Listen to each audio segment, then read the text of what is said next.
నమస్కారం TNN news కి స్వాగతం. హెడ్లైన్ చూద్దాం.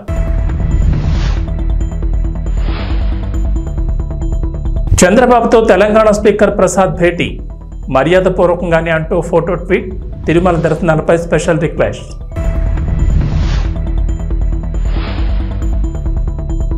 సీఎం రేవంత్ అమెరికా పర్యటన విజయవంతం. 19 కంపెనీలతో సంప్రదింపులు, ఒప్పందాలు, రాష్ట్రంలో 31,532 కోట్ల పెట్టుబడులు.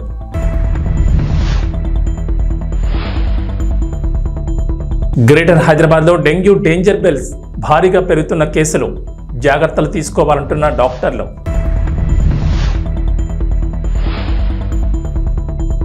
ఏపీ ప్రభుత్వం మరో కీలక నిర్ణయం, సచివాలయాల పేరు మార్పుకు నిర్ణయం అక్టోబర్ 2 నుంచి అమలు.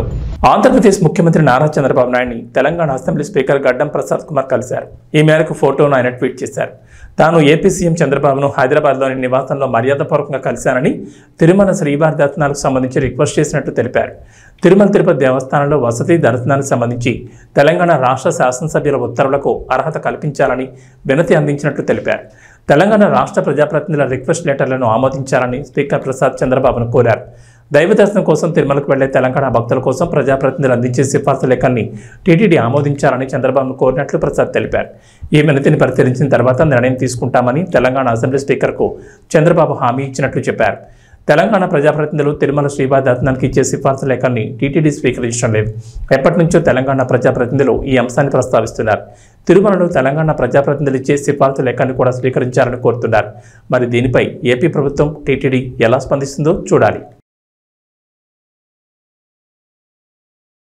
తెలంగాణ ముఖ్యమంత్రి రేవంత్ రెడ్డి అమెరికా పర్యటన విజయవంతమైందని సీఎంఓ ప్రకటన విడుదల చేసింది. తెలంగాణలో పెట్టుబడులకు వివిధ రంగాల్లో ప్రపంచంలో పేరొందిన భారీ కంపెనీలు ముందుకొచ్చాయని చెప్పింది. ఈ పర్యటనలో 31,532 కోట్ల రూపాయల పెట్టుబడులను సాధించి తెలంగాణ పెట్టుబడుల గమ్యస్థానంగా అమెరికాలోని పారిశ్రామికవేత్తల దృష్టిని ఆకర్షించిందన్నారు. అమెరికా వేదికగా సీఎం రేవంత్ తెలంగాణను ఫ్యూచర్ స్టేట్గా ప్రకటించడం, హైదరాబాద్ 4.0 సిటీగా అభివృద్ధి చేసేందుకు రాష్ట్ర ప్రభుత్వం ఎంచుకున్న వివిధ ప్రాజెక్టులకు భారీ స్పందన లభించింది. ఈ పర్యటనలో దాదాపు 19 కంపెనీలు రాష్ట్ర ప్రభుత్వంతో కలిసి పనిచేసేందుకు అవగాహన ఒప్పందాలు చేసుకున్నాయి. దీంతో రాష్ట్రంలో 30,750 కొత్త ఉద్యోగాలు లభించనున్నాయి. సీఎం రేవంత్ సారథ్యంలోని రాష్ట్ర ప్రతినిధి బృందం అమెరికాలో దాదాపు 50కి పైగా బిజినెస్ మీటింగ్, 3 రౌండ్ మీటింగ్లో పాల్గొంది. ప్రధానంగా ఆర్టిఫిషియల్ ఇంటెలిజెన్స్, ఫార్మా మరియు లైఫ్ సైన్సెస్, ఎలక్ట్రానిక్ వాహనాలు, డేటా సెంటర్లు, ఐటీ, ఎలక్ట్రానిక్ రంగాల్లో ప్రభుత్వంతో భాగస్వామ్యం పంచుకునేందుకు కంపెనీలు అమితమైన ఆసక్తిని ప్రదర్శించాయి. ప్రస్తుతం వర్షాకాలం కావడంతో సీజనల్ వ్యాధులు ప్రబలుతున్నాయి. దానికి తోడు డెంగీ జ్వరాలు ఎక్కువగా నమోదవుతున్నాయి. ముఖ్యంగా గ్రేటర్ హైదరాబాద్ పరిధిలో డెంగీ డేంజర్ బెల్స్ మోగుతున్నాయి. డెంగీ కేసులు విపరీతంగా పెరుగుతున్నాయి. డెంగీ జ్వరాల కారణంగా చాలా మందిలో ఒక్కసారిగా ప్లేట్లెట్లు పడిపోతున్నాయి. దీంతో ఎమర్జెన్సీ ట్రీట్మెంట్ కోసం హాస్పిటల్స్లో చేరుతున్నారు. గ్రేటర్ హైదరాబాద్ వ్యాప్తంగా ఈ ఏడాదిలో ఇప్పటికే 600కు పైగా డెంగీ కేసులు నమోదైనట్లు అధికారులు చెబుతున్నారు. ఇక ప్రైవేట్ హాస్పిటల్స్లోనూ పలువురు డెంగీ జ్వరాలతో జాయిన్ అవుతుండగా వారి వివరాల నమోదులో తేడాలుంటున్నాయి. ఈ లెక్కన గ్రేటర్ పరిధిలో 1000కి పైగానే డెంగీ కేసులు ఉంటాయని అధికారులు భావిస్తున్నారు. డెంగీ బారిన పడి ఇప్పటికే పలువురు ప్రాణాలు కోల్పోయారు. తెల్ల రక్త కణాల కౌంట్ తగ్గిపోయి ప్రాణాలు కోల్పోతున్నారు. సికింద్రాబాద్లోని ఓ ప్రైవేట్ హాస్పిటల్లో జ్వరాలతో చేరిన ప్రతి 10 మందిలో 3 నుంచి 4 మంది రోగులు డెంగీ బాధితులు ఉంటున్నారు. వారిలో చాలా మందిలో కాలేయ, కిడ్నీలపై ప్రభావం పడినట్లు డాక్టర్లు చెబుతున్నారు. డెంగీతో పాటు గున్యా బాధితులు పెరుగుతున్నారని అంటున్నారు.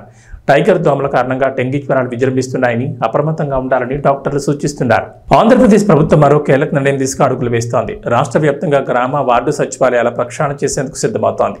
ఈ మేరకు గ్రామ, వార్డు సచివాలయాల పేర్లను మార్చాలని నిర్ణయం తీసుకున్నట్టు తెలుస్తోంది. సచివాలయాల పేరును గ్రామ సంక్షేమ కార్యాలయంగా మార్పు చేయాలని రాష్ట్ర ప్రభుత్వం నిర్ణయించినట్టు తెలుస్తోంది.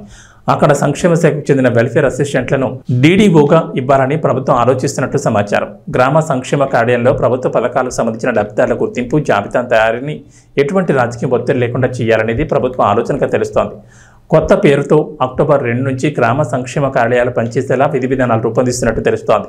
ప్రతి గ్రామ సంక్షేమ కార్యాలయంలో 5 సిబ్బందిని నియమించనున్నట్టు తెలుస్తోంది. అయితే గ్రామ, వార్డు సచివాలయాల వ్యవస్థను ప్రక్షాళనను వీఆర్ఓ సంఘాలు స్వాగతించాయి. ప్రధానంగా సచివాలయ ఉద్యోగుల పనితీరు, బాధ్యతలు, స్థానిక సమస్యలు, పరిష్కార చర్యలపై పూర్తి స్థాయిలో సమీక్షించి నిర్ణయాలు తీసుకోవాలంటున్నారు.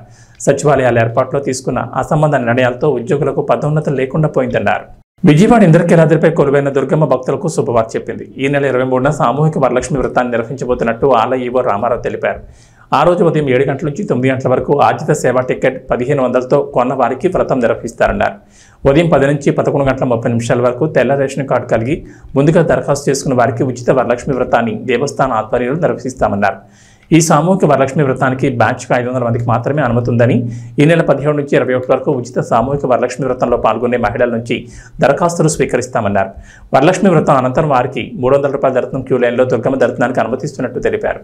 శ్రావణ మాసం 2వ శుక్రవారాన్ని పురస్కరించుకుని దుర్గమ్మను ఈ నెల 16న వరలక్ష్మీదేవిగా అలంకరిస్తారు. భక్తుల దర్శనానికి ఎటువంటి ఇబ్బందులు లేకుండా పటిష్టమైన ఏర్పాట్లు చేపడుతున్నట్లు ఆలయ ఈవో రామారావు తెలిపారు. అంతేకాదు ఈ నెల 17 నుంచి 20 వరకు ఇంద్రకీలాద్రిపై పవిత్ర ఉత్సవాలు నిర్వహిస్తున్నారు.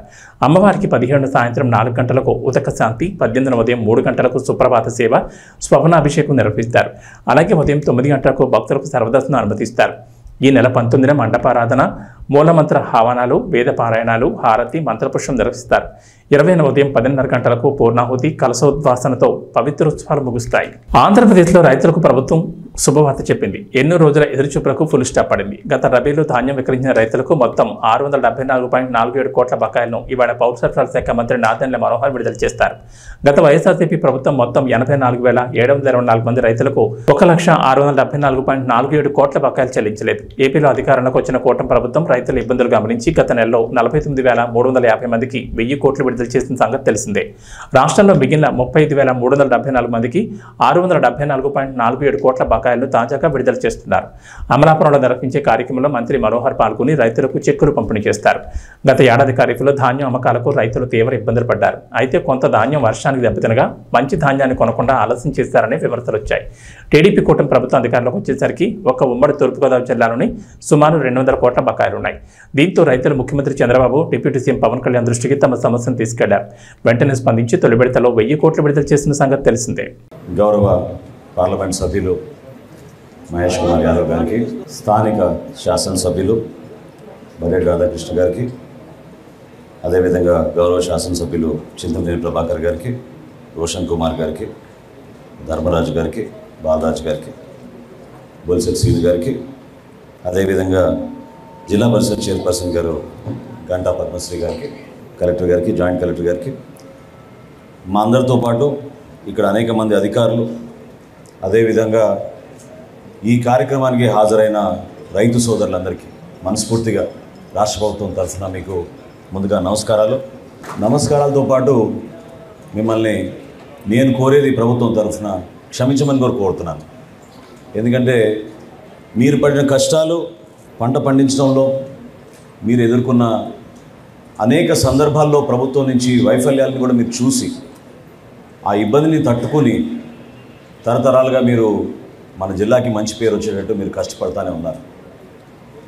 గత ప్రభుత్వం రైతాంగాన్ని సంక్షోభంలో నెట్టేసింది. అంటే ఏ దుస్థితికి తీసుకొచ్చారంటే కష్టపడి పండించుకునే ధాన్యాన్ని అమ్ముకున్నాక చేతికి మాత్రం సొమ్ము చేరలేదు. ప్రభుత్వం పైన ఒక భరోసాతో, ఒక నమ్మకంతో ప్రభుత్వం అనేక నిబంధనల్ని పాటించమని మీకు చెప్పినప్పుడు మీరు ఎక్కడ కూడా దాన్ని పొరపాటు చేయకుండా ప్రభుత్వ నిబంధనల మేరకే మీరు కష్టపడి పండించిన ధాన్యాన్ని తీసుకెళ్ళి కొనుగోలు చేస్తుంటే అక్కడ కూడా అనేక సందర్భాల్లో మీరే చూశారు, మేము చూసాం ఏ విధంగా అక్రమాలు జరిగిపోయినాయి. స్థానికంగా ఏర్పాటు చేసిన ఈ రైతు భరోసా కేంద్రాల వలన ఎంత నష్టం కలిగిందో మన రైతాంగానికి మనందరం చూసాం. గతంలో కూడా అకాల వర్షాల వలన తడిచిపోయిన ధాన్యాన్ని కొనుగోలు చేయమని ఆ రోజున పవన్ కళ్యాణ్ గారు, చంద్రబాబు నాయుడు గారు ఈ ప్రాంతాల్లో పర్యటించినప్పుడు నిజంగానే ఇందాక బొలిశెట్టి శ్రీను గారు చెప్పినట్టు రైతులను ఎంత ఇబ్బంది పెట్టారో మేము కళ్ళారా చూసాం.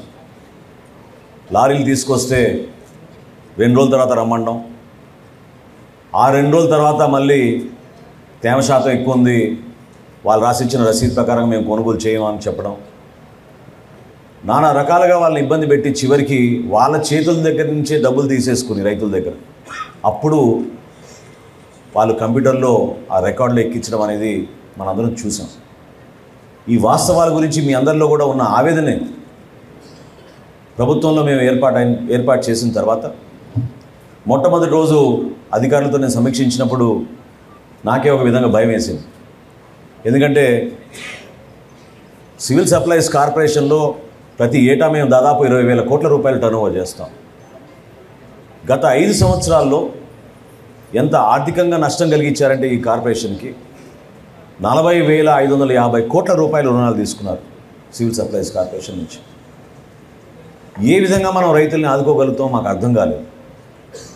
ఆ సందర్భంగా మా అధికారులు 1,674 కోట్ల రూపాయలు బకాయిలు ఉన్నాయి రైతులకి ఇంకా ఇవ్వాల్సిందంటే నిజంగా ఆ అవకాశం ఎట్లా కలుగుతుందా అని ఎదురు చూసాం. కానీ ధైర్యంగా మేము ఇంటర్నల్గా మేము మాట్లాడుకున్నాం, టార్గెట్ పెట్టుకున్నాం.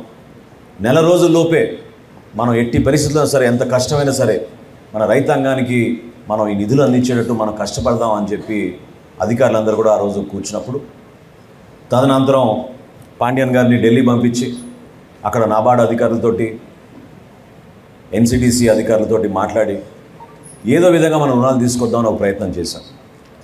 రాబోయే రోజుల్లో ఈ రైతు సహాయ కేంద్రాల ద్వారా దయచేసి మీరందరూ కూడా నమోదు చేసుకోండి.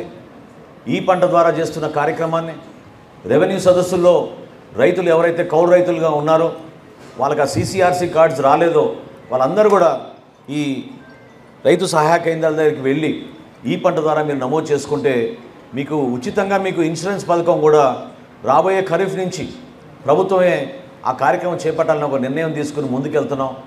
అది ఇంకా చర్చల్లో ఉంది. కొంతవరకు మీకు వెసులుబాటు కల్పించే విధంగా రైతు నష్టపోకుండా ఉండాలని మన గౌరవ ముఖ్యమంత్రిగా చంద్రబాబు నాయుడు గారు కోరారు.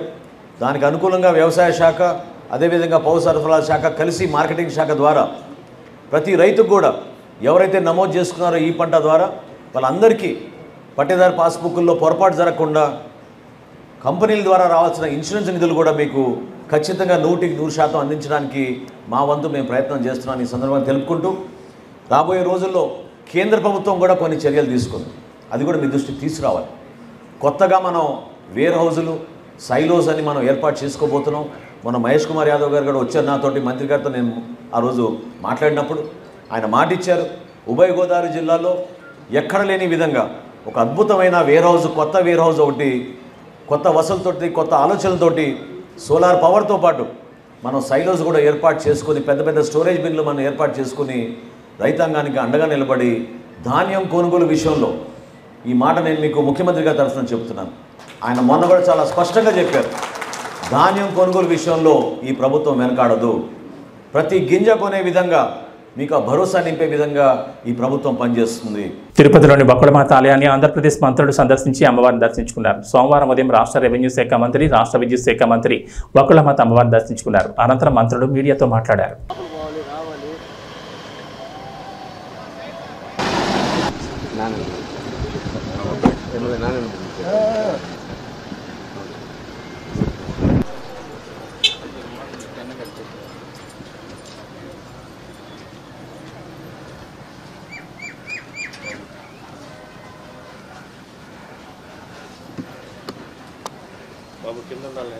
స్టెప్స్కి దాట ముందుగా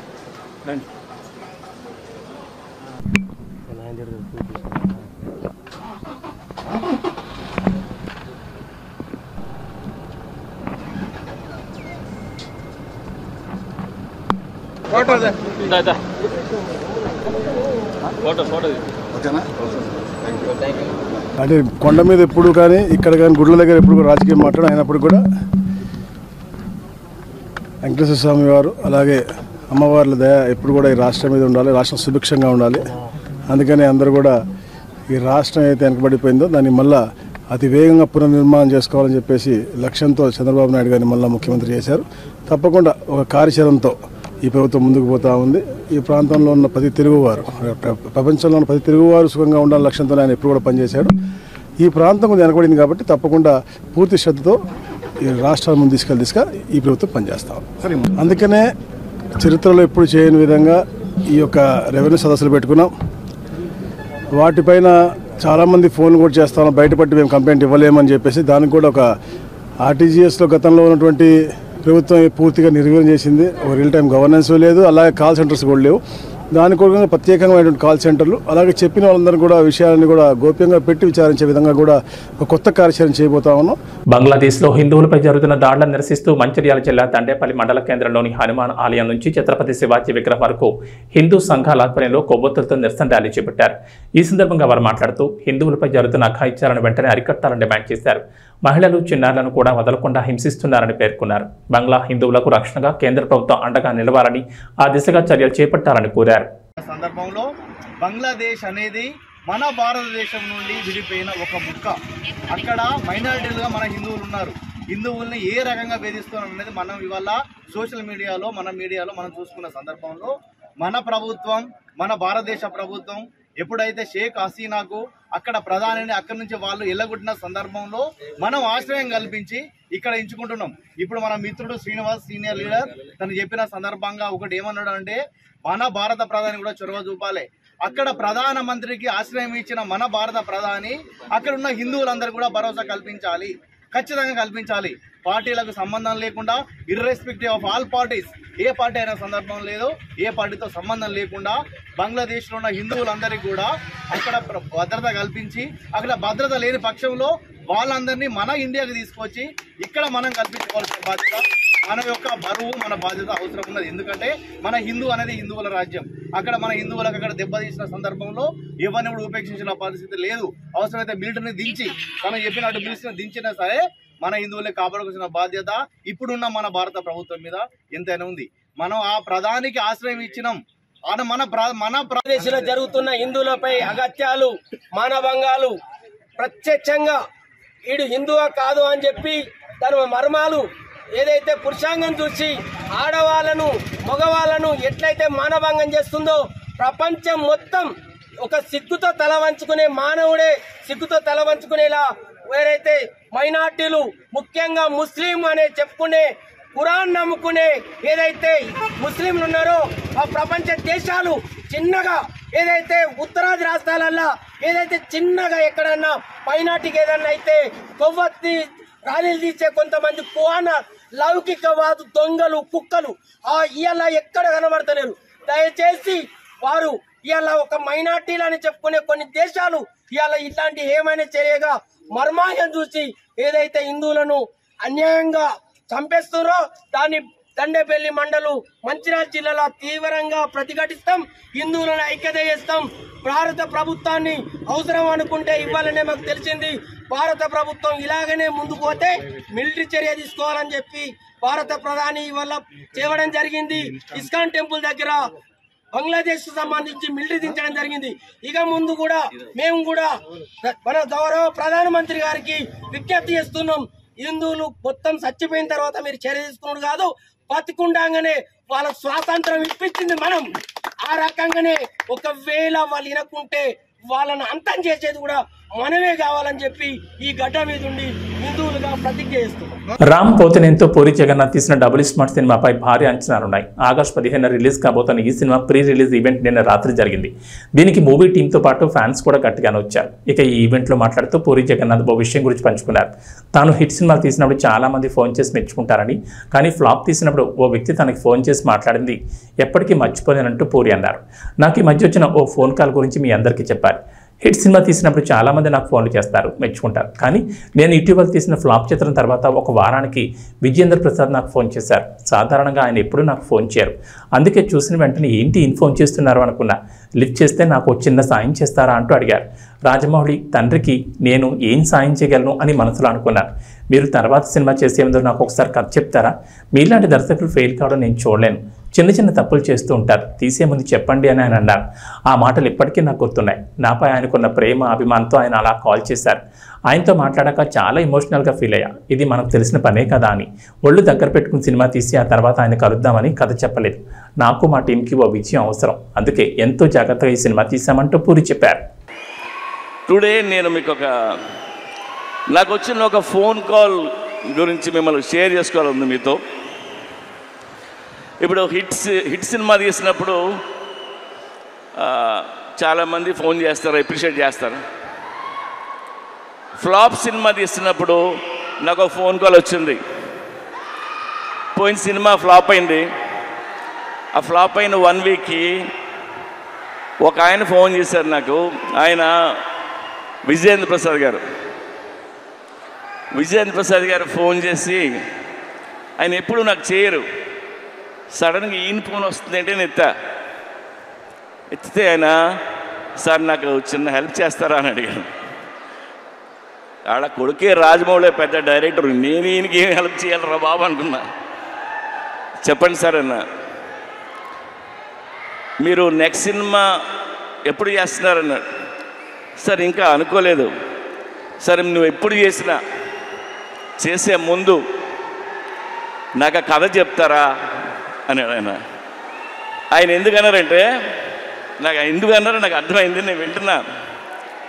ఆయన మాట చెప్పారు, మీలాంటి డైరెక్టర్లు ఫెయిల్ అవ్వడం నేను చూడలేను.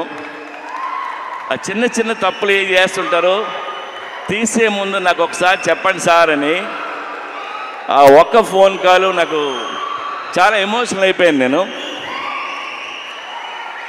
అంటే నాకు ఆయన మీద, నా మీద ఆయనకున్న ప్రేమ అభిమానంతో ఆయన ఫోన్ చేసిన ఫోన్ ఇది.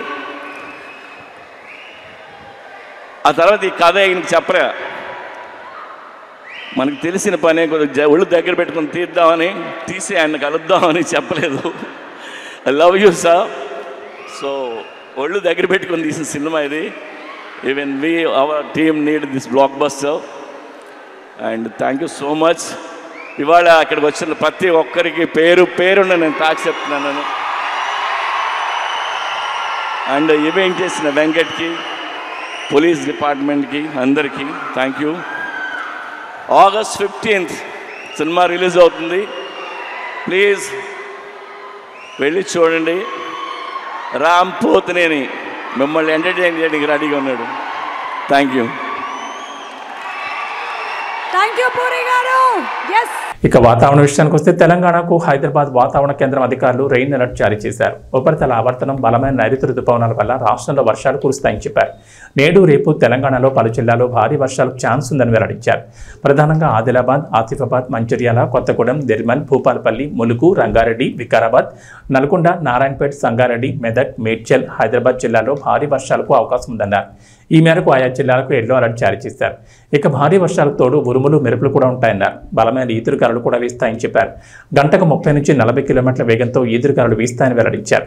ప్రస్తుతం తెలుగు రాష్ట్రాలపైకి క్యుములో నింబస్ మేఘాలు వస్తున్నాయని, ఈ మేఘాల వల్ల ఉరుములు, మెరుపులు కూడా వస్తాయన్నారు. నల్ల మబ్బు కమ్ముకుంటుందని, పిడుగులు పడే అవకాశం కూడా ఉంటుందని ప్రజలు జాగ్రత్తగా ఉండాలని వాతావరణ శాఖ అధికారులు చెప్పారు. ఇవి బులెటిన్ విశేషాలు. నమస్కారం.